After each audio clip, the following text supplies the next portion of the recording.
danes zaključimo temo duh časa.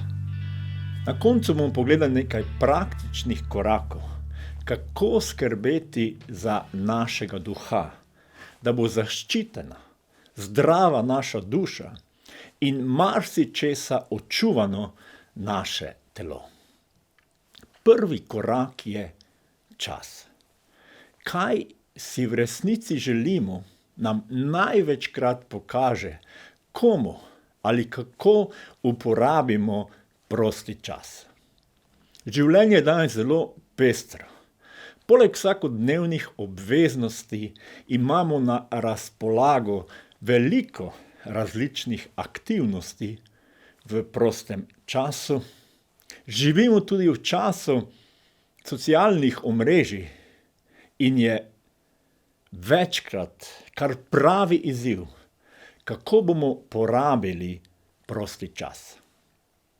Pomembno vprašanje glede časa je, kaj pa čas za Boga? Da se lahko na zdrav način odzovemo in vplivamo pozitivno na duh časa, si moramo vzeti čas za Boga. Večina mogoče pomisli, da je to čas, ko gremo v nedeljo v cerkev. Ne.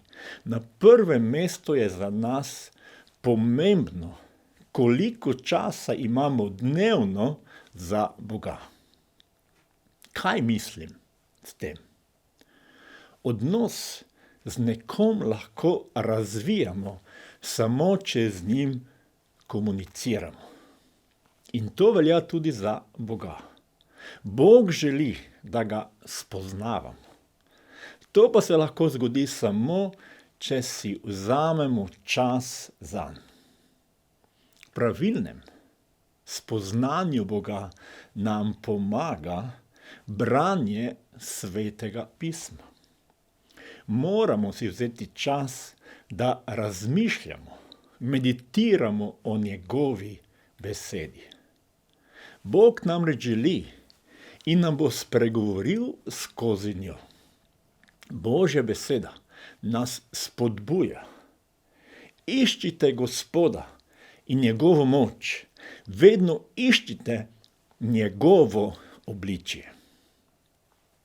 Če do sedaj nimate nobenega dnevnega časa za Boga, začnite s 5 minutami na dan. Mogoče branje Evangelija. In ob tem premišljujte, kaj bi lahko Bog povedal ali spregovoril skozi besedo, ki jo beremo.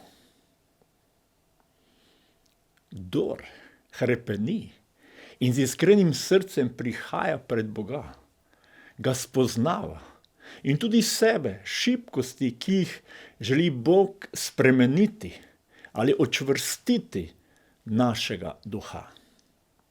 Drugi korak. Zaupaj Bogu. Ena od velikih napak, ko meditiramo, ko molimo, mislimo, da si bomo s molitvijo zaslužili pomoč od Boga.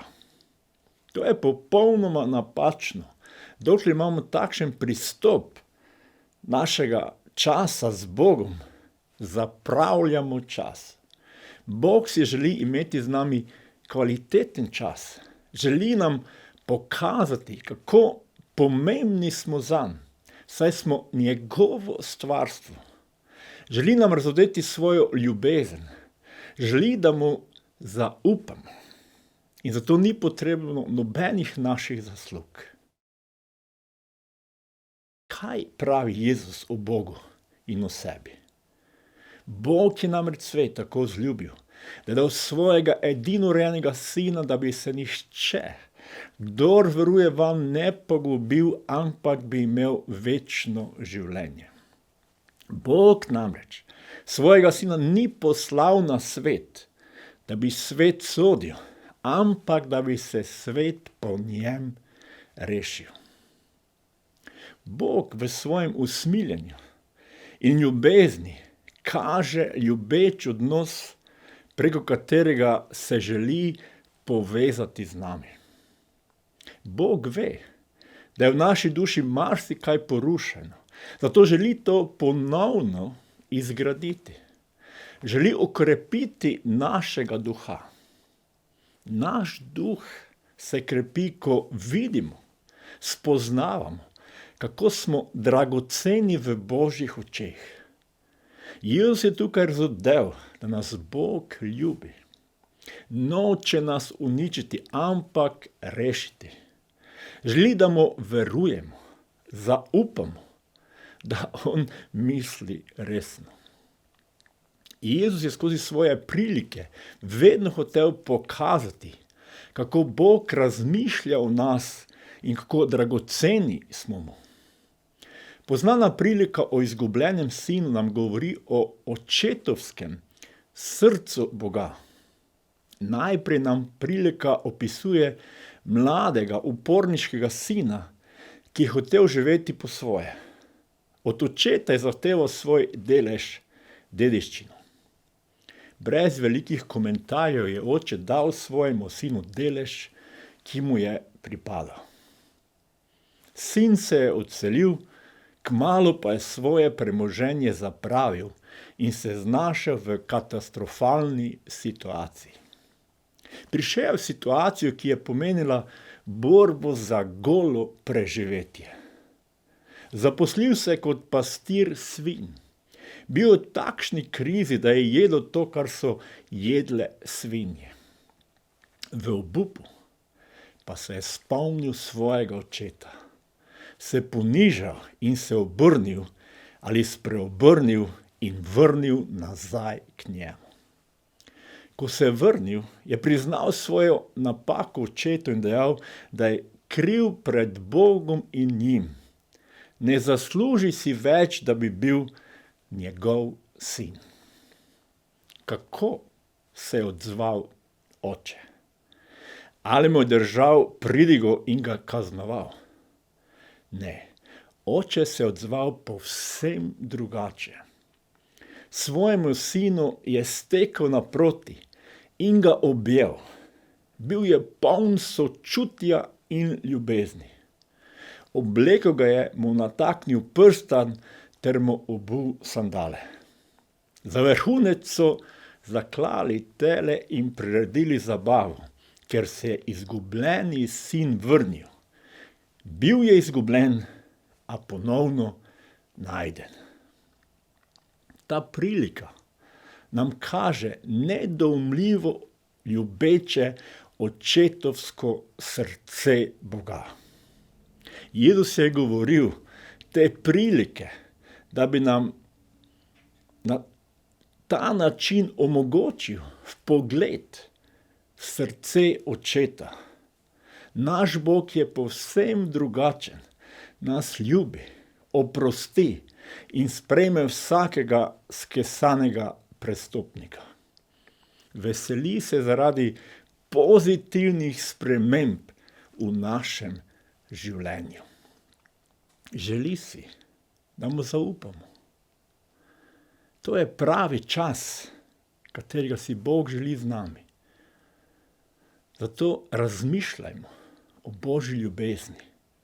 Dovolimo Bogu, da napolni naša srca z njegovo ljubeznijo.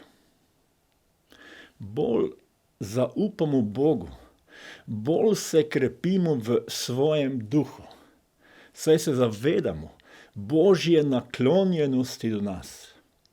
Bog nas je ljubil, tudi ko smo ga zavračali, grešili proti njemu in se mu upirali. Bog pa izkazuje svojo ljubezen do nas s tem, da je Kristus umrl za nas, ko smo bili še grešniki. Veliko bolj bomo torej po njem rešeni jeze zdaj, ko smo opravičeni z njegovo krvjo, pravi Božja beseda. Bog ni obupal nad nami. Ko smo grešili proti njem, nas je ljubil.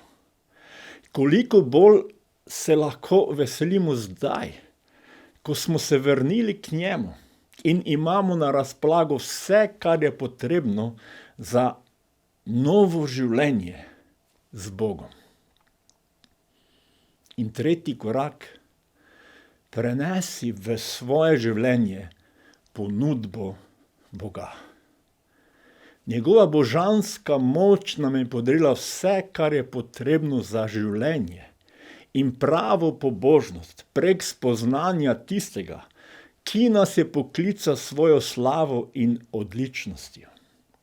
Po njiju nam je podaril tiste dragocene in največje obljube, da bi po teh postali deležni božanske narave in ubežali pred svetno poželjivo pokvarjenostjo. Prav zato prispevate vso vnemo in tako dodajte vaši veri krepost. Kreposti spoznanju samoobvladanje, samoobvladanju stanovitnost, stanovitnosti pravo pobožnost, pravi pobožnosti bratoljubje, bratoljubju ljubezen. Če imate te kreposti in so vedno večje, vas ne bodo pustile nedejavne in brez sadov za spoznanje našega Gospoda Jezusa Kristusa. Bog nam obljublja svojo pomoč, želi spreminjati naša življenja. Njegova moč nam je na razpolago za novo življenje. Življenje, ki je močno v duhu in lahko usmerja našo dušo. Peter piše, njegova božanska moč nam je podarila vse, kar je potrebno za življenje in pravo duhovnost. Imamo njegovo naravo. V njem so nam dane dragocene in največje obljube. Da živimo nadnaravno, da se lahko upremo posvetni pokvarjenosti. Postajamo močni, krepki, samovladljivi, stanovitni, polni ljubezni, da se lahko upremo vsakemu duhu časa, ki uničuje nas ali ljudi okrog nas. Zato prakticirajmo in živimo to Božjo ponudbo v našem življenju. Kako se bomo odzvali na duh časa? Bomo iskali Božje odgovore, si vzeli čas za Boga, izluščili in spoznavali, kaj je dobro in kaj uničuje, ko živimo v duhu nekega časa. Želim vam, sam Bog miru naj vas posveti, da boste popolni in vse, kar je vašega, duh, duša in telo naj bo ohranjeno, neoporečno, dokler ne pride naš Gospod Jezus Kristus. Amen.